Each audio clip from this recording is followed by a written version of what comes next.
the main hub, about your main product range, which is Shapley's, about your team, what you've been up to, how you got into it. We were having a little chat earlier and you said to me, Liam was the main reason that you are doing what you do. And there is always someone, isn't there? There is always someone. Yeah. So, I don't know whether to thank him or blame him, but we'll see. Okay, well, you could do both. That's absolutely fine. So tell us a little bit about the main hub and about Shapley's, and just give us a little bit of an overview of what you do first. Okay, so the main hub, we are the distributors for Shapley's products. So if you're not familiar with Shapley's, it's an American company. It's been going for over 80 years. And they do a full range of products, from shampoos to colour enhancers. One of the main products that they do, and the first product that was ever created, was MTG. So MTG is for any sort of skin condition, but it's also great for growing hair. So there's a really good range there. So it's for whether you're into showing, we sponsor a lot of show riders, but whether you're a happy hacker, showing, events and dressage, whatever it is that you do, there is something, there for you. So the main hub acts as the distributor, so we obviously bring it all in from the States, but we also have our own website. So predominantly we're all about Shapley's and we promote Shapley's, but we do have other products as well. So for example, if you go to the website and you're buying some shampoo, maybe you'll want a sponge or you'll need a scrubbing brush. So we have the accessories there as well, and we will increase that. You will see over time. We tend to use sell products, I should say, that we've used, that I've tried, and I think this is amazing. And that actually is how I became the distributor for Shapley's. So you will see the range grow, but predominantly, we are kind of, if you like, the UK face for Shapley's grooming products. Sorry, I was muted there. So tell us, see, even I've been doing, I don't know, I think this is my 32nd or something, one of these. And wow. Every now and again, the techno gets me. Yeah.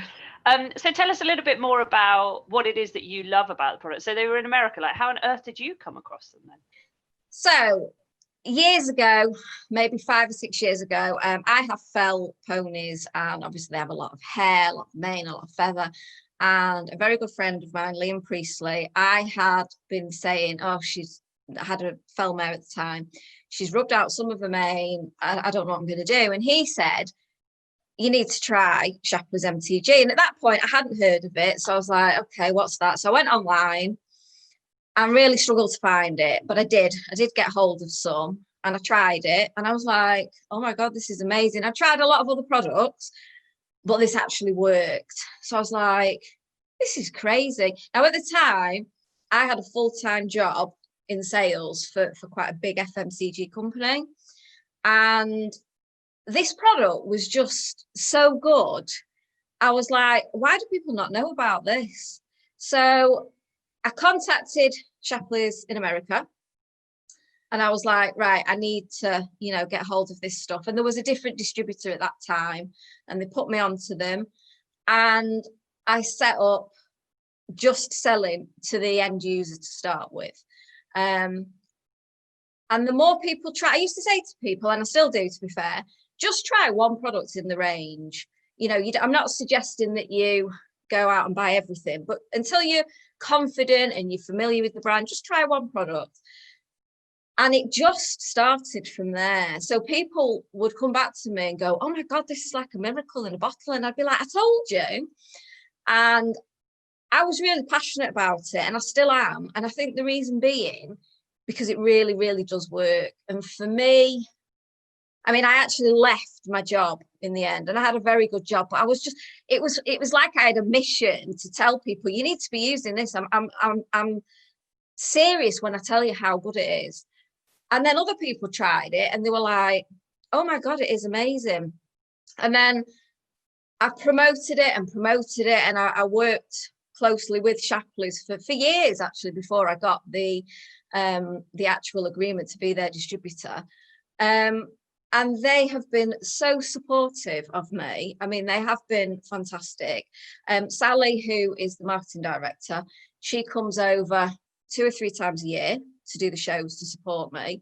And I think if you're passionate about something and you really believe in it, I think that comes across. And I think when people meet me and I talk about it and they go away and they try it and they're like, oh my God, yeah. And that to me is so important. And I'm as passionate now as I was when I started. And it's got to be coming about 5 years or so that I've been working with them. So we're obviously doing something right. Yeah, absolutely. And that passion really does drive you forward, doesn't it? And so, I mean, every company, it's all very well saying you've got a passion for it and things, but you do have to have, firstly, something that people want, something that works, you know, something that's going to live the test of time, which clearly this stuff does. But how passion alone won't get you over challenges. It won't get you over, it doesn't pay your mortgage, passion alone, does it? So No. how is it that you have managed to develop this into being now your full-time role from what was a great job? Because passion's going to drive you, of course it is, but sometimes there's times when it's not always there, that passion, is it? Like sometimes it does wane a little. So how have you managed to keep going through everything, really, especially at the moment? Yeah. I'm really quite stubborn, you know, and I just feel that I've worked really, really hard, and I've given this my absolute all. And I think I know people talk about mindset, and I'm no expert on it at all. And it is something I should read up on a bit more. But I do believe that has a massive, you have to just keep going. I mean, yes, we've had some really tough times. Now is a prime example for us. We've missed 3 big shows this year. And that is our opportunity to talk to customers. So instead of me sitting at home thinking, oh my God, what am I going to do? You know, people aren't out competing, so they're not backing the horses. You know, I just thought, right, okay, now is my time to give something back. And that's when I decided I was going to do the virtual shows. So the virtual shows we were doing in-hand ridden, which we've done both of.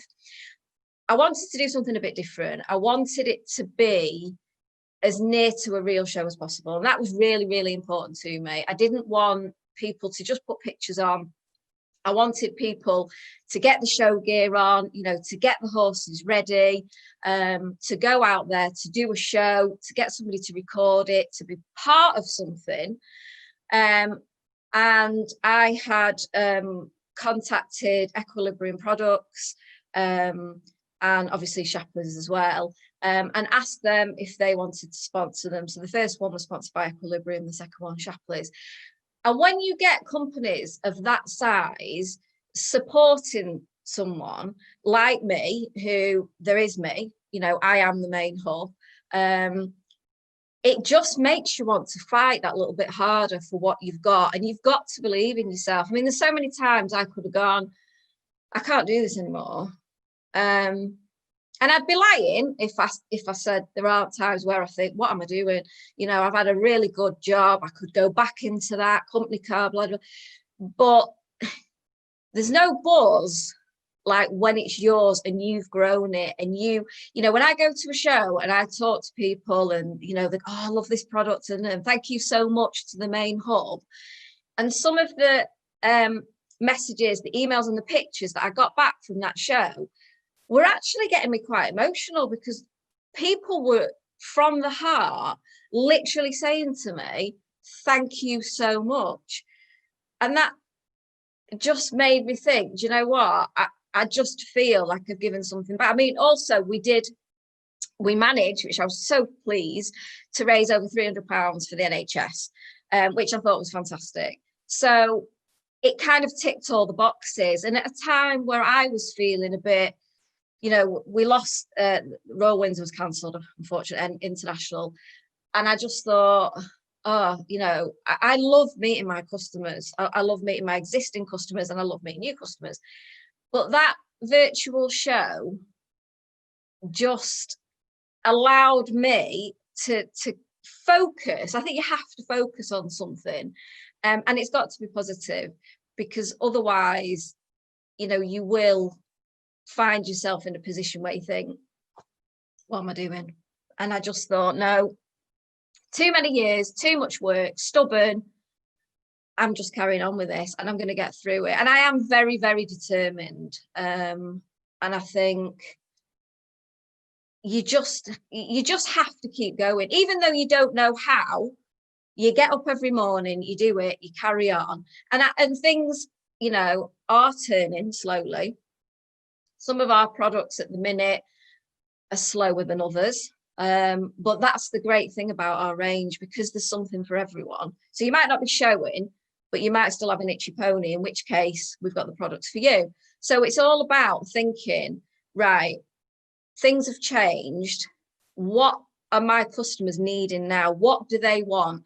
There's no point, and I think that this comes from a sales background. You've got to understand what your customer needs, because if you don't understand that, what is the point? Like, there'd be absolutely no point in me talking about a product that was really relevant to people that show when there's no shows. So you have to just take a step back and go, okay, so what might my customers want, and ask them. You know, I'm really lucky in that, you know, on social media, my customers, followers, you know, whatever you would call them, are actually really, really supportive of what I do. And I feel, you know, with the workers show I was talking about before, I've just put it on Facebook. This is what I'm thinking.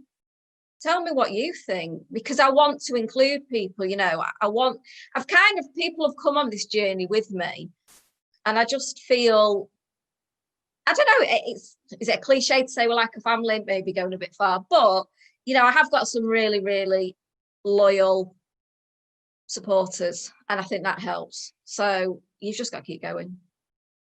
So, and I love the fact that that's an absolutely beautiful example of so many great things. So entrepreneurial spirit, of this idea of like, you just got to keep going regardless. Like, you never know if you're just that one step away from things really pivoting and changing in a great way. And I think what this situation has done is it's certainly made those of us that are in business by ourselves, whether you're small teams or whatever, really be creative.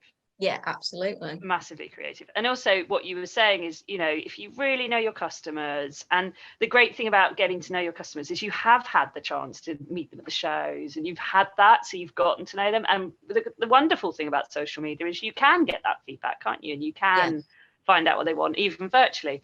But keeping your core values at heart, you know, what is it that I love? What is it that they love? What can I do for them? Allowed you to do something that is totally different to anything you'd have done before, but makes you feel good.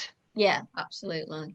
So yeah, no, it's a fabulous. It's been so fascinating hearing how people have changed their businesses or done something different or done something temporarily, because we know this will at some point pass. You know, it's heading there. So what can you keep doing to provide value for your customers? And it's not about pushing product, is it? Not at all. No. And it never is, really, is it? I mean, you're from a sales background. It's not about pushing product, is it? What is it about for you, really? For me, I think I could talk to you now all day long about our products, but if I don't know what horses you've got, what you do, what, you know, do they suffer with anything? What do you want to achieve? I'm just talking at you. And I try, you know, on social media to a certain degree, you have to put a lot of content out there. And to some people, it's not relevant. You know, you can't talk to everybody. But what you said before is so true. At the show, it allows me that one-on-one. So I have a good understanding now of owners of coloureds. You know, what do they need? What do they go through? You know, so I can talk quite knowledgeably about that, because also we sponsor Sue Ellen Shuttleworth, who is the you know, the queen of the coloured. So if there's anything I'm not sure about, I just ring Sue Ellen and ask her.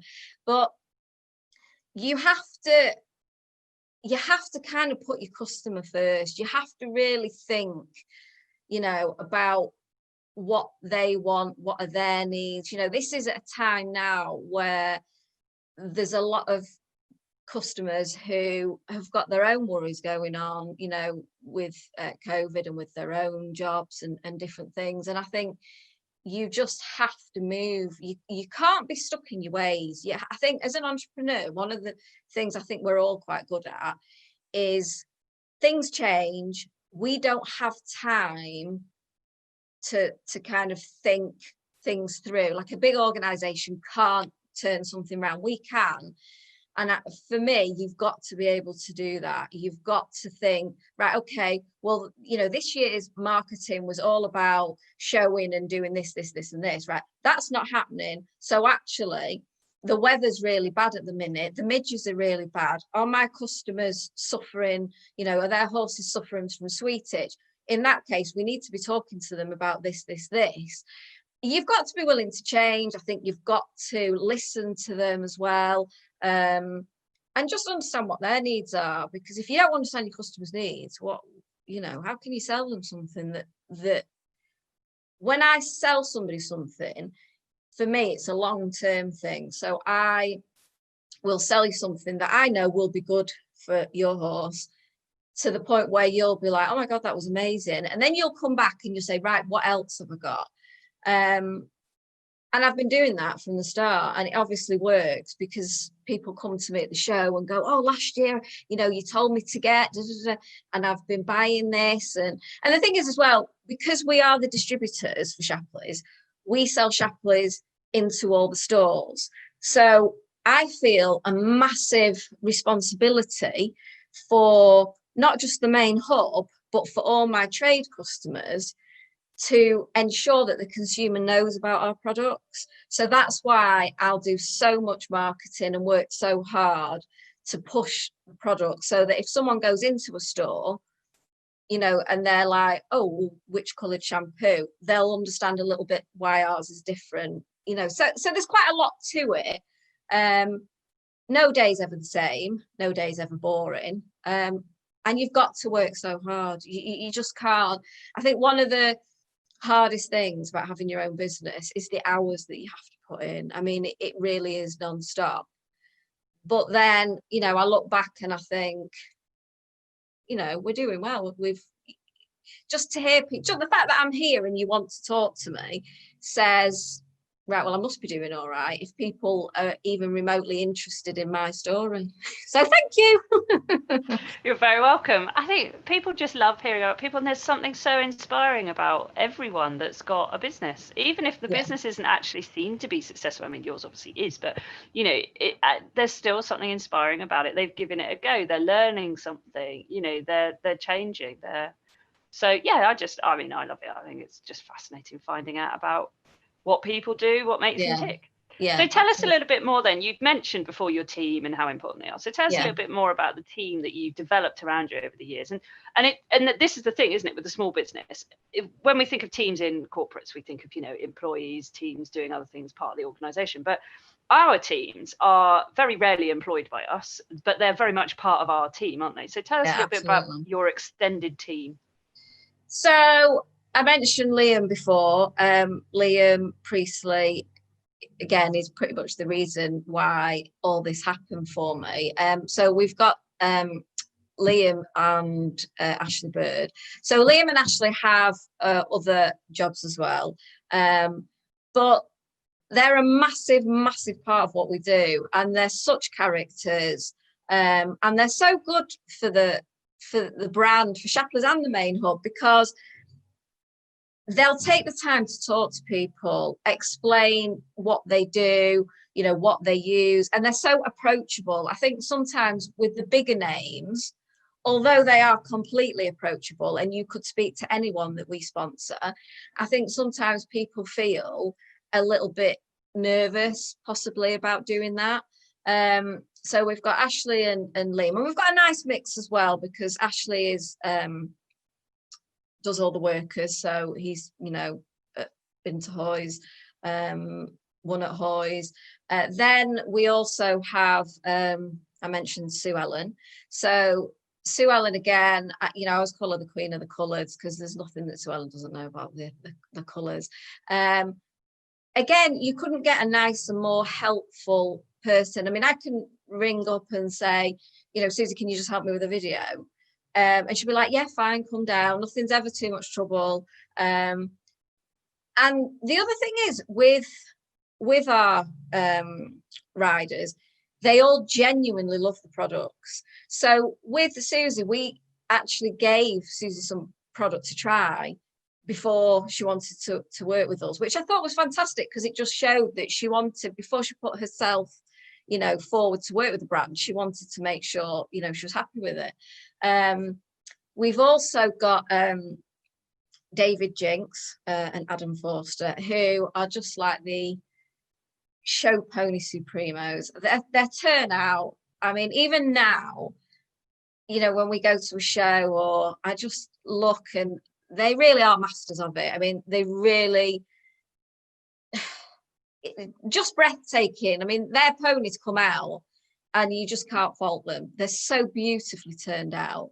Again, super helpful. They'll answer questions. In fact, last year at the Royal International, there was one morning where they mustn't have been in a class. So David and Adam came, and it was really funny because there was people coming in and going, but then people were coming in and asking questions, and David and Adam were sort of saying, right, this is what we do. And within 10 minutes, we were literally getting pushed out of the stand because there was that many people wanting to ask them, how do you do this? How do you do that?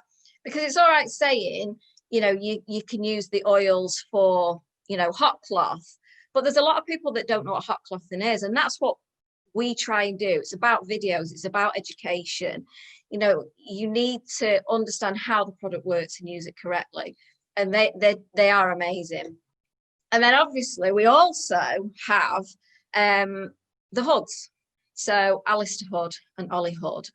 Again, I mean, you just, to have a team so well respected and high up within the showing community, for me, is just massive. And sometimes I literally do pinch myself.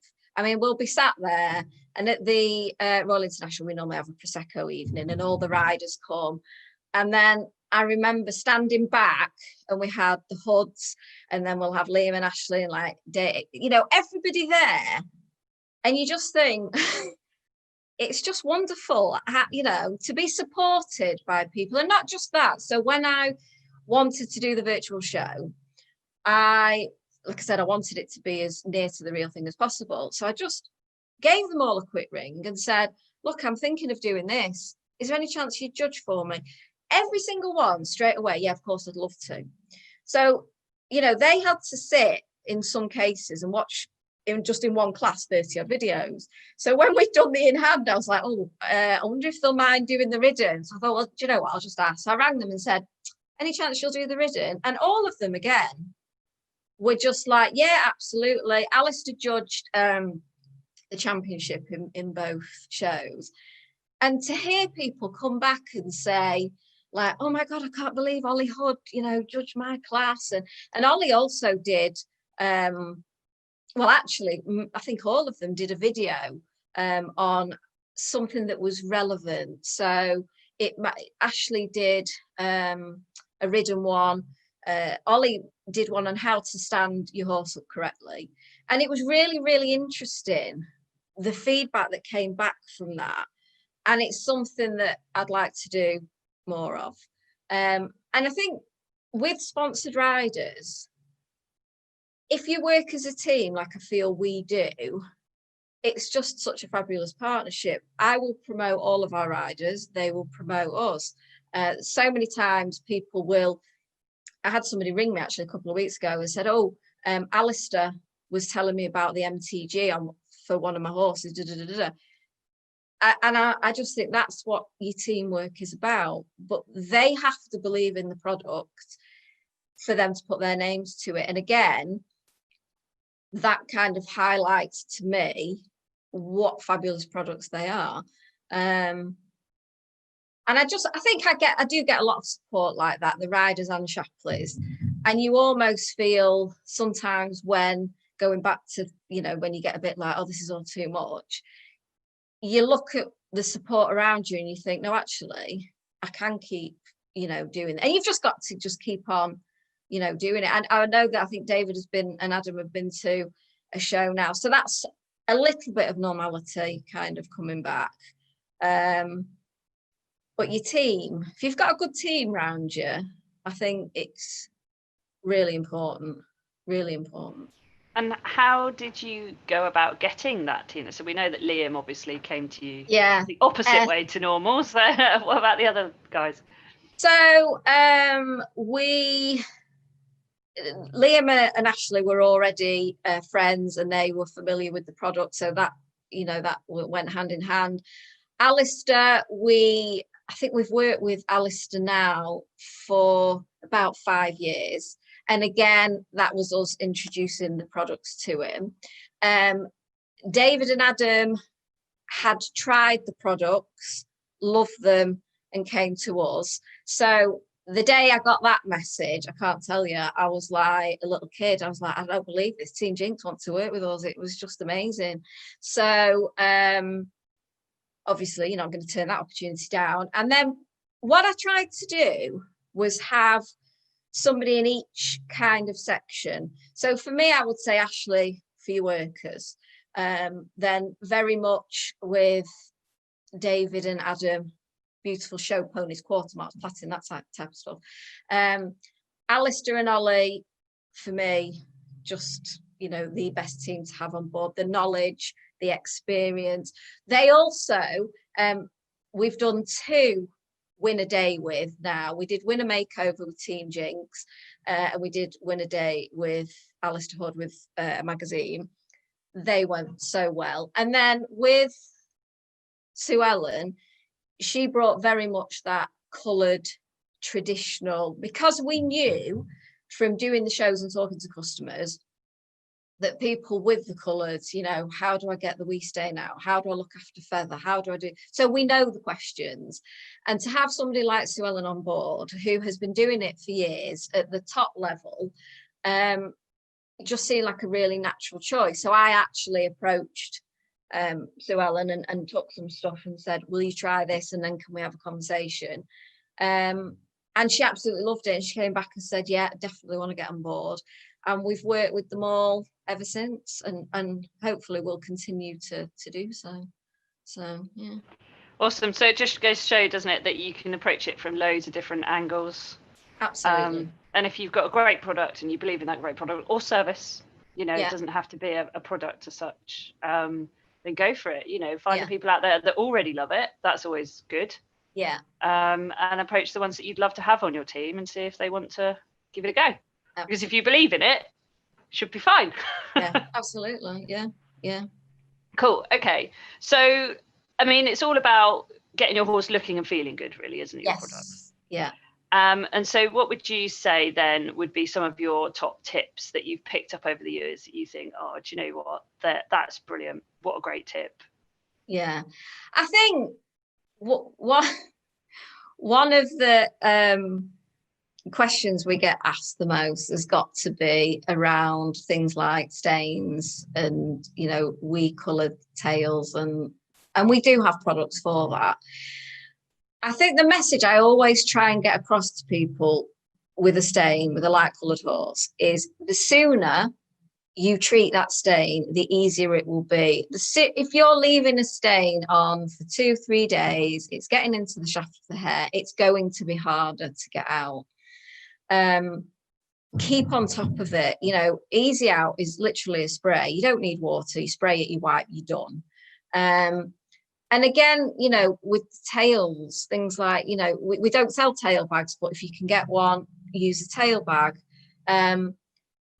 My biggest pet hate, I have to say, has got to be things like washing up liquid. And I hear it time and time again. And I can't stress enough how bad it really is for your horse's skin. And people say, well, I've done it for 20 years and never had a problem. And I understand that, but I would say in 20 years, the chemicals have probably changed. And also, just because you haven't necessarily seen a reaction, that doesn't mean to say it's not detrimental to the health of your horse's skin, because it is, because it strips the oils. There's no way, of getting around that. It just does. And sadly, we do hear a lot of, I use neck curtain whitener, I use polish, furniture polish, I use this, and they're just not made, not for horses' skin, they're just not made for skin. And if you wanted to use something like that, if you had to, I'd just say if you can wash a baby in it, then you should be all right. But horse's skin is different. You've got to start thinking about pH balance and stuff like that. And also with these products, sometimes what happens is it will strip the stain out, but it just leaves it open and porous. So all that happens is it just attracts more dirt, and then it becomes even worse, even quicker. So my kind of top tip is grooming. I mean, the main hub, we do a range of grooming brushes as well, under a brand called Equishine. I think people need to go back, I think, as well to groom more, because it does make a big difference. It does help with the natural oils in the skin.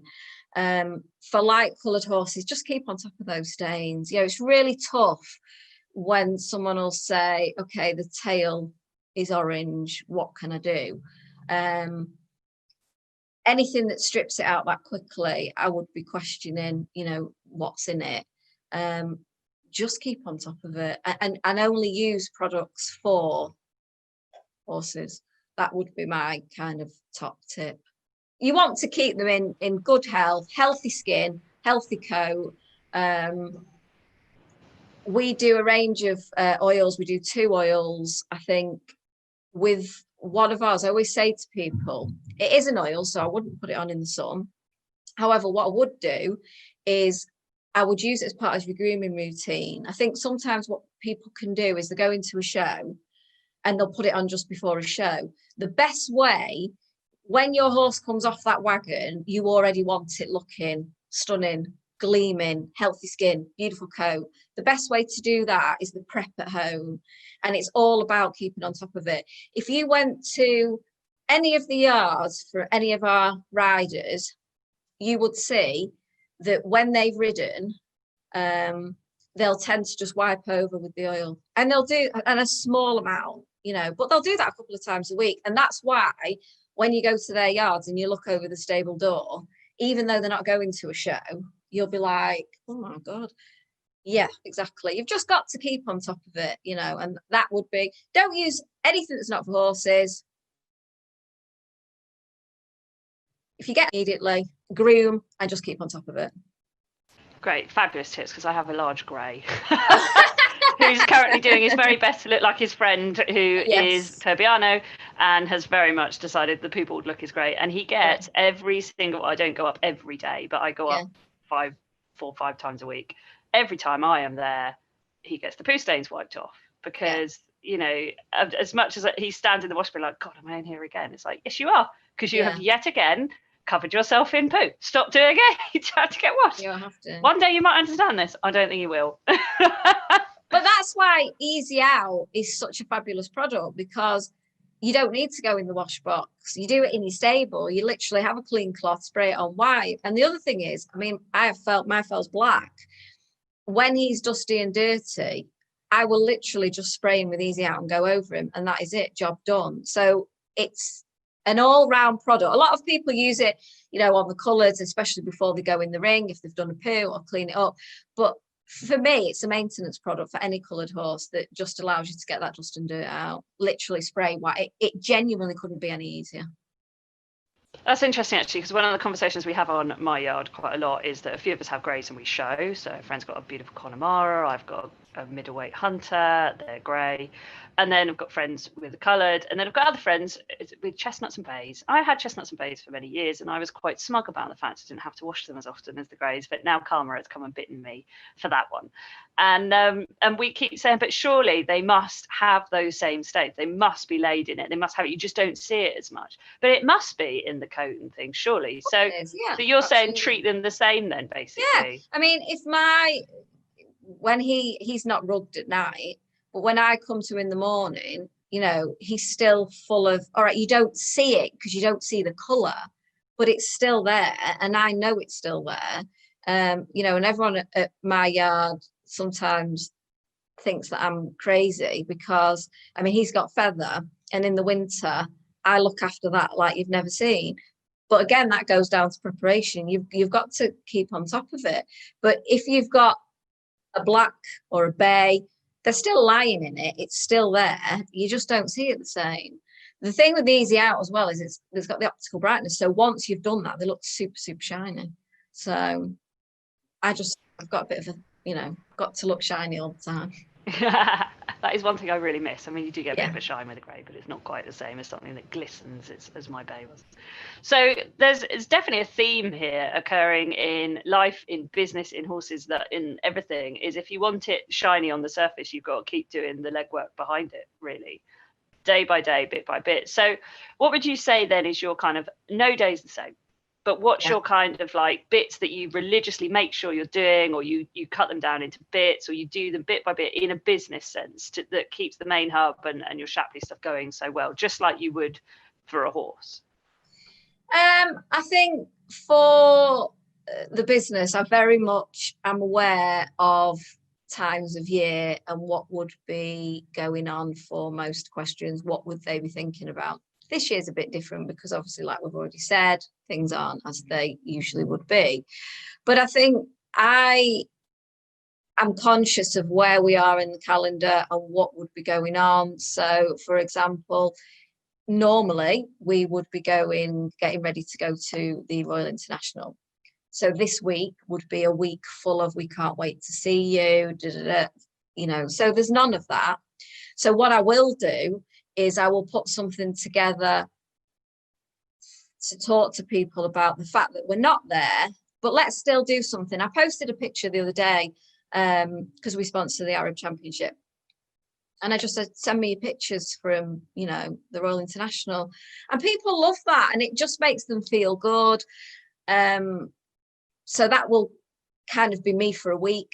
I'll very busy on social media talking about that. Then if there's an event coming up, I would normally talk about that event and what you might need. I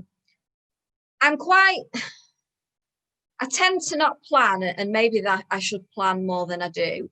But I don't I know a lot of people will do content for a month. I'd love to be able to do that, but I can't. I'm very much what's happening today, what we're talking about today, or I might see something where a few people are talking about a particular product or an issue that they're having. That will then make me think, right, well, let's talk about this. But when we first go into like spring and you're thinking about the midges, I'll talk about Medicare, which is a medicated shampoo. We do show touch-up sprays, which are really popular with the eventers, if the legs are marked. So if there was something going on, we talk about that. The weather, at the minute, I look out and it's a really dullish, cold day. So I'm thinking, are people going to be bathing? No, not really. I'll talk about Easy Out and why you should be using that, because it's got to be relevant. If I start going on today about bath your horse in high shine and people are looking out thinking, oh, I'm not bathing in there, it's not relevant. You've got to keep it relevant. You've got to think about your audience. And I don't plan. And that is, I'm not saying it's a good thing, because it's not. I'm just being honest. I kind of go with the flow, and I'll find that my mind comes up with 50 million ideas, and then I'll go, oh, that's a good one, right, we're doing that now, and then I'll just go with it.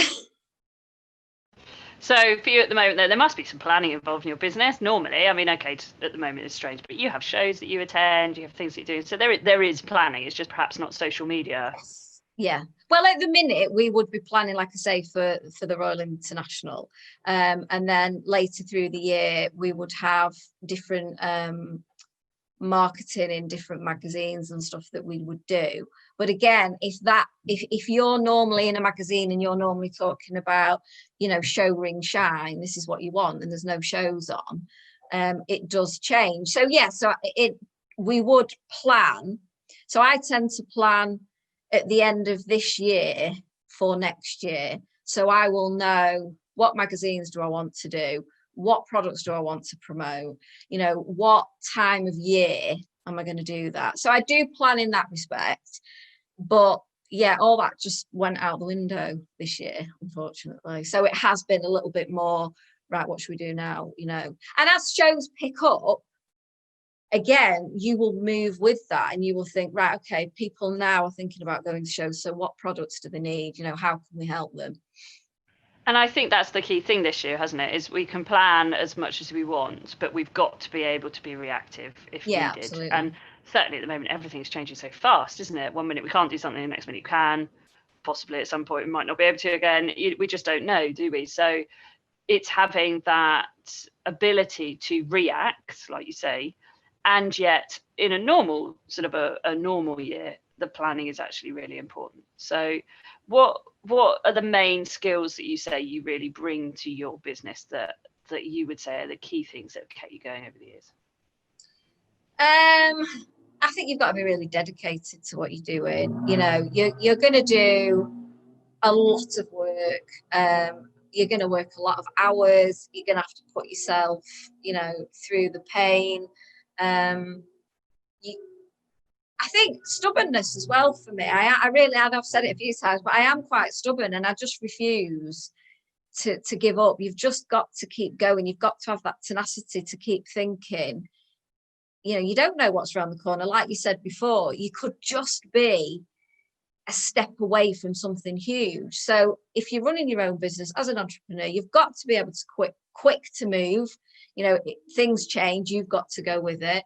I think you've got to believe in yourself. I think that's really quite important, because you will get tested, and there will be times where you think, can I do this? Obviously you've got hard work. You've got to work really hard. You probably work harder than you would, for somebody else, because it is all down to you, and you're kind of doing so many different things. Whereas a big organization, for my business, there might be 5 people doing what I do. So you've got to be good at that. And I think you've got to, be able to prioritize yourself as well, because there's so much that needs doing. You've got your social media, but then, for me, there's a different side as well, in that I have a trade side to my business. I've got the trade side and the consumer side. So I need to make sure that everybody's happy and that the product is out there, because it's all about the supply and demand, isn't it? So I need to make sure that there's products in the country and it's in the stores, because if I keep talking to somebody about MTG and there isn't any, what's the point in that? So, you have got to have that element of making sure your supply chain works. And you've just got to keep on it. You've just got to keep self-motivated, which can be hard. But I think as entrepreneurs, I think they've just got that spark. That's something that, they just want to go out there and do it. And sometimes, you've just got to try something, and it might not work, but if you don't try it, it's with the virtual show. When I first decided to do it, I was like, oh, what if this falls flat on its face? What if no one wants to do it? What if, because it was get your horse ready, go and do a video, we were asking quite a lot of people, and people could have gone, do you know what, I'd rather just send in a picture. So you've got to put yourself out there, and you've got to take it on the chin. And if something doesn't work, for me, I want to know why. Why didn't that work? How can I do it differently? How can I do it better? How can I improve? What can I give back? What do my customers want? And you have to look after your customers. You absolutely have to, because they are your business. And I would like to think that if you asked, 5 customers of mine, random, whoever, what do you think of the main hub? I'd like to think that they got the products on time. If they asked me a question, they were answered, quickly. If they asked for advice, I gave it.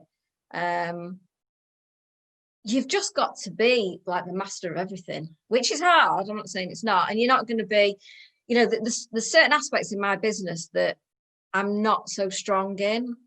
And hopefully one day I'll be able to employ somebody to do that. But you've just got determination, I think. Probably the one word I'd say is determination. Just got to keep going. Awesome. And so we know about your ambassador team, sponsored rider team around you. Who is it that you draw upon or call upon, or are you part of any groups, or is there any way that you are able to draw on a team that maybe other entrepreneurs or anything like that where you get help, support, or advice or anything like that from, that's not necessarily your guys in that respect? Do you utilize that kind of thing, or not really? Yeah, I guess Liam probably gets it quite a lot. I do contact him quite a lot if I'm having a bit of a bad day. My parents, are, without the support of them, none of this would have happened. I mean, I started in their garage 3 years ago with their absolute support. And at times where I felt I can't do this is too much for one person, it was my dad and my mum who were like, you've so got this, like you can so do it. And that was really important to me. I recently won a 6-week coaching course as well, which with a lady who really inspires me. I've read a story, and I just think I am so lucky to work with her. We're just starting now, so it'd be really interesting. Maybe at some point I could come back and tell you, how that went. We've had a phone conversation, and she just got it. She just got me straight away. And that was really important to me. As far as groups and stuff are concerned, no, not really. I don't think so. I think the other problem is sometimes with the equestrian world, it's quite small in some respects. And I think I would quite like, if I was going to join some sort of group, possibly where there was different businesses, where you can draw on the experiences, where they don't know anything about, the horse world or that side of it. I think that's really important. I've seen stuff on Facebook and, people setting up different groups and stuff, which is just fabulous, because there is a lot of help out there. But I think sometimes it's quite hard to access it as a small business because it can be quite expensive.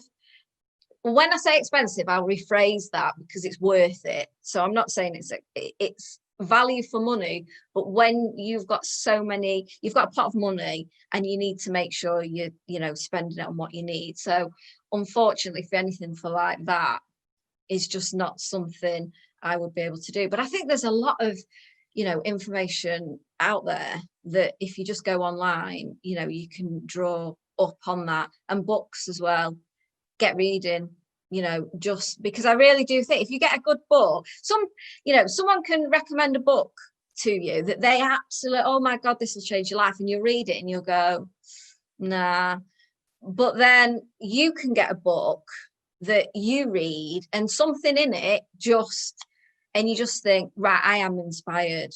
And I love nothing more than seeing other people who have started from nothing and grow that, whether it's equestrian or not, it doesn't really matter. But it just inspires me so much to see somebody go, do you know what, I'm going to do that. I mean, I gave up a really good job because I wanted to do this. And I look at other people that have done the same and that have gone on, maybe further down their path than I am with mine. And I just think, yeah, I'm just going to keep going, keep reading them books, keep believing in yourself. Mindset, I hear it all the time. And it's something that, in fact, I'm going to buy a book on mindset because I do think it is about, what you tell yourself. If you tell yourself, yes, I can do this, I'm going to do it, it's hard, I'm going to do it, you'll do it. If you sit there and go, oh, it's too hard, I can't do it, and you're not going to do it. So you do have to have, I think, as an entrepreneur as well, you've got to be self-motivated. I think you need teams around you, and I'm very grateful for the people around me, but they can't make me get up and do what I need to do.